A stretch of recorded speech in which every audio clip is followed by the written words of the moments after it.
दूसरा पित्त का हिस्सा बहुत क्लियर है, एकदम स्ट्रेट फॉरवर्ड है कि घी ज्यादा खाएंगे पित्त आपका हमेशा सम रहेगा। और ज्यादा घी खाने का जो समय है वो बारिश के दिनों में और ये जो गर्मी के दिन होते हैं ना, उस समय घी ज्यादा खाइए ताकि पित्त को कंट्रोल करके रखे। और वात के लिए मैं पहले ही बता चुका हूं, शुद्ध पित्त। अभी ये जितनी बात है आप सोचो कितनी सरल है, बस हमें अपनी जीवन शैली में थोड़ा बदलाव करना है। जीवन शैली में बदलाव से पहले मन में संकल्प लेना है कि जी हम तो ऐसे ही चलेंगे, दुनिया जिधर जाए जाए हमें उससे मतलब नहीं, हम तो ऐसे चलेंगे। तो ये तीन चीजें अगर आपने देख ली तो बहुत अच्छा है।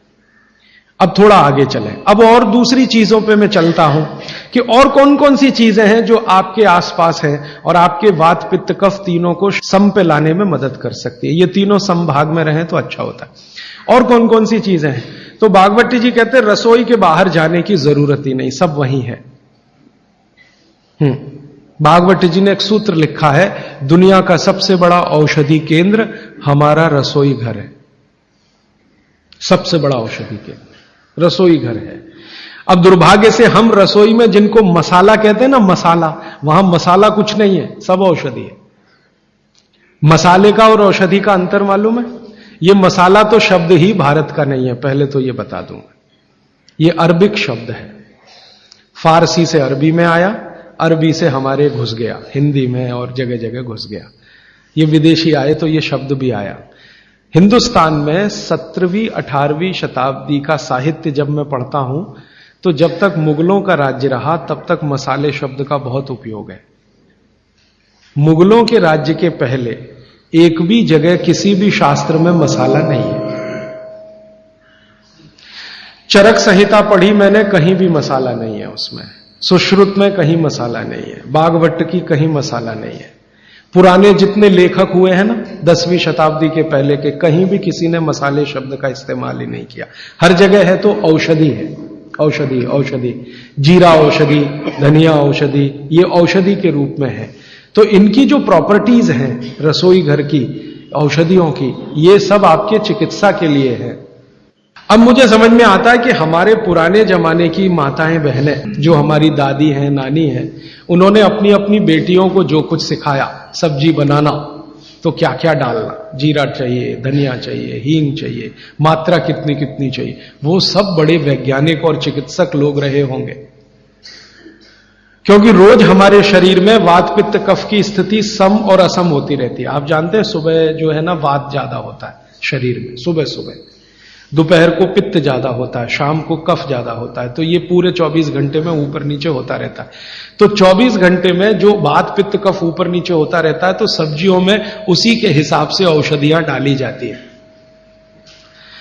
जैसे दोपहर की सब्जी बने, दोपहर की, तो मेरी दादी को मैंने देखा था कि दोपहर की सब्जी बनाएगी तो अजवाइन जरूर डालेगी उसमें, और वही सब्जी रात को बनाती थी तो अजवाइन नहीं डालती थी।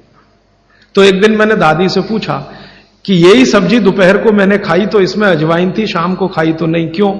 तो उसने उत्तर तो नहीं दिया। तो उसने कहा मेरी मां ने ऐसा सिखाया। बस बात खत्म हो गई। अब उस समय मैं भी मान लिया कि ठीक है उसकी मां ने सिखाया। अब जब मैंने काम शुरू किया ये चिकित्सा पर, तब मेरे समझ में आया कि अजवाइन जो है पित्तनाशक है। घी के बाद, देशी गाय के घी के बाद जो सबसे ज्यादा पित्तनाशक दूसरी कोई चीज है तो वो अजवाइन है। और दोपहर को पित्त भड़कता है, आप जानते हैं, और वो स्वाभाविक है क्योंकि खाना खाने के लिए पित्त भड़कना ही चाहिए। तो उस समय अजवाइन डाली जाती है सब्जी में, क्योंकि दोपहर को ही शरीर को अजवाइन की जरूरत होती है पित्त को सम पे लाने के लिए। तो भारत में ज्यादातर माताएं बहनें ये बात जानती हैं कि दोपहर की सब्जी में अजवाइन चाहिए। दोपहर का दही है ना, दही का मट्ठा, उसमें भी अजवाइन का बघार लगता है। दोपहर की जितनी भी चीजें हैं ज्यादातर अजवाइन ग्रस्त होती हैं या अजवाइन से बनती हैं, क्योंकि पित्त को सम पे रखना है।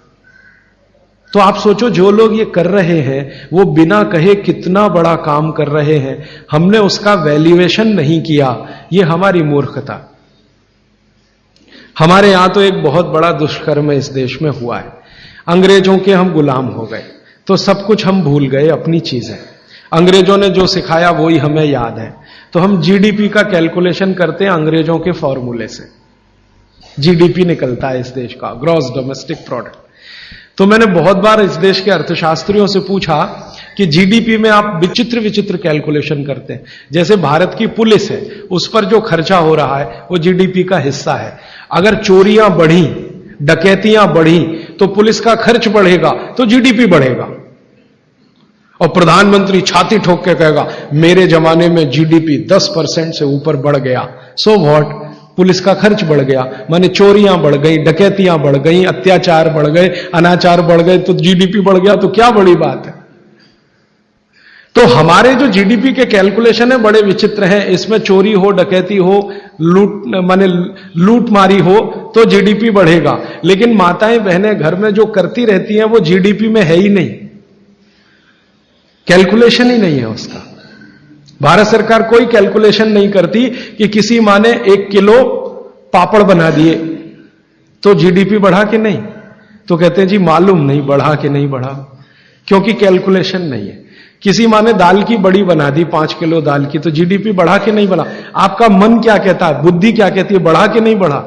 किसी ने बड़ी बना दी, किसी ने पापड़ बना दिए, किसी ने कुछ बना दिया, किसी ने गोंद के लड्डू बना दिए, किसी ने मावे का कुछ बना दिया, तो जीडीपी तो बढ़ ही रहा है, लेकिन हम कैलकुलेट नहीं कर रहे हैं उसको, क्योंकि अंग्रेजों के यहां महिलाओं का किया हुआ काम महत्व का नहीं माना जाता। अंग्रेजों के यहां ये जो अंग्रेज जात है ना दुनिया में, ये महिलाओं के किए हुए काम को काम ही नहीं मानती। आपको मालूम है 2000 साल यूरोप में महिलाओं को पुरुषों से हमेशा कम वेतन मिलता रहा, और आज भी है ये कई देशों में। वो मानते ही नहीं कि इनका कोई काम है। क्यों? वो महिलाओं में आत्मा नहीं मानते। हां, यूरोप का सबसे बड़ा दार्शनिक है प्लेटो, वो कहता है कि स्त्रियों में आत्मा ही नहीं होती, आत्मा सिर्फ पुरुषों में होती है। तो स्त्री जो करे वो बेकार है, पुरुष जो करे वो ही अच्छा है। तो उनके यहां से ये कैलकुलेशन हमारे यहां आ गया कि स्त्री कुछ भी करे तो काम ही का नहीं। तो अंग्रेजों का 200-250 साल जो राज चल गया उसमें हम सब के दिमाग खत्म हो गए, सोचना विचारना बंद हो गया, तो हमने भी वही मान लिया। मैं अब इसको बदलना चाहता हूं और मैं ये समझना चाहता हूं और समझाना चाहता हूं कि स्त्रियां जो कर रही हैं वो किसी डॉक्टर से कम नहीं है। बस अंतर इतना है कि डॉक्टर को आप फीस देकर उससे एडवाइस ले रहे हैं, हमारी दादी नानी फोकट में वही एडवाइस दे रही है, धनिया खाओ, जीरा खाओ और ये अजवाइन खाओ, आपके पेट की गैस खत्म हो जाएगी।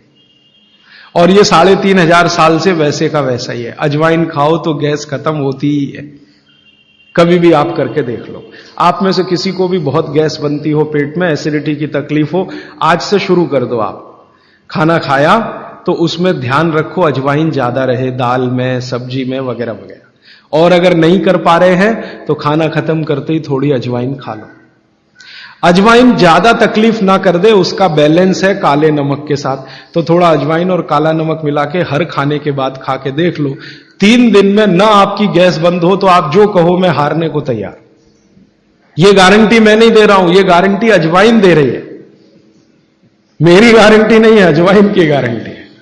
तो वो कहते हैं भागवत जी कि पित्त को सम रखने के लिए हमारे रसोई में घी के बाद जो दूसरी चीज है वो है अजवाइन।